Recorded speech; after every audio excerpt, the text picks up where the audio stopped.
Fortune magazine is about to reveal its Fortune 500. There are surprises on the list. It's an announcement you'll see only on CBS This Morning. Leigh Gallagher is Fortune's assistant managing editor. Welcome. Thank you for having me. It's great to be here. So let's start with Apple. Sure. Apple breaks into the top 10 for the first time this year at number 6, which, a lot of people are surprised. Oh, Apple's so big. Why hasn't it been in the top 10 before? But the story with Apple has been its profits. If you were to rank the Fortune 500 by profits only, which is earnings obviously, they would be number 2, behind only ExxonMobil, which is or about market cap. Market cap, that changes day by day. They're right up there. There was a time when we actually valued the list. They were number 1. Right. So that's, again, another way to, depending on the way you value all these companies, things shake out slightly differently. But the Fortune 500 is a list purely of revenues. This is how much sales are these companies bringing in. And what are the new names on the list? Well, we have a couple new names. One interesting one is Facebook. Facebook makes the list this year for the first time. It's 482. And so that barely. makes Mark Zuckerberg the youngest person on the list. And the interesting thing about Facebook is that it, you might again say, oh, it hasn't been on before, but this company rocketed onto this list, I think, as fast as Google did. And Google was previously the fastest company to make the Fortune 500. So things in the tech world, the innovation happens a lot quicker. You can make it to the Fortune 500, years ago, it would have taken decades. Beyond that, what do these changes tell us? The changes tell us, well, one thing that we saw this year is there's a lot of activity. These companies were hard at work doing spin-offs, and there was a lot of merger activity. So what that tells us is the business is kind of getting active again.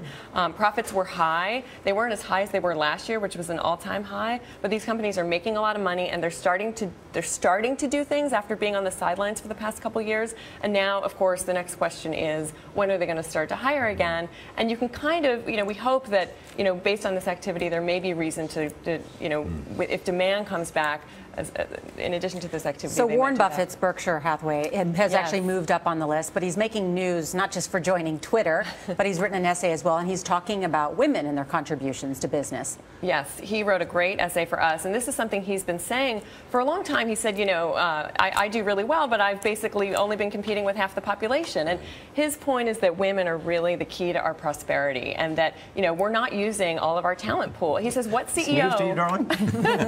He says, what CEO would ever use a plant, keep a plant running at 80% of capacity? He thinks there's an ethical reason to do this, but he also thinks with business you've got to appeal to the practicality. Like, you've got to really be all in. What's it like to be out there for the weekend? Oh, it was wonderful. So I went to the annual meeting, which is just this sort of Woodstock of business. And in fact, I brought you guys back some See's chocolates with Warren Buffett and Charlie Munger's pictures. This is a special commemorative box of chocolates. That's for you guys. But they own the See's chocolate. They own See's chocolate. They own tons of companies. It's basically a conglomerate.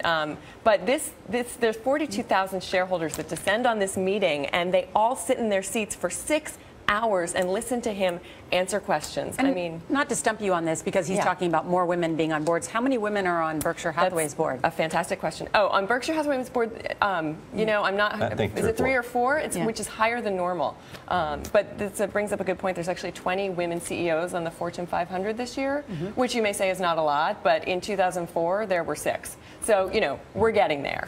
Leigh Gallagher. Thank you. Leigh Gallagher, thank you so much. Thanks.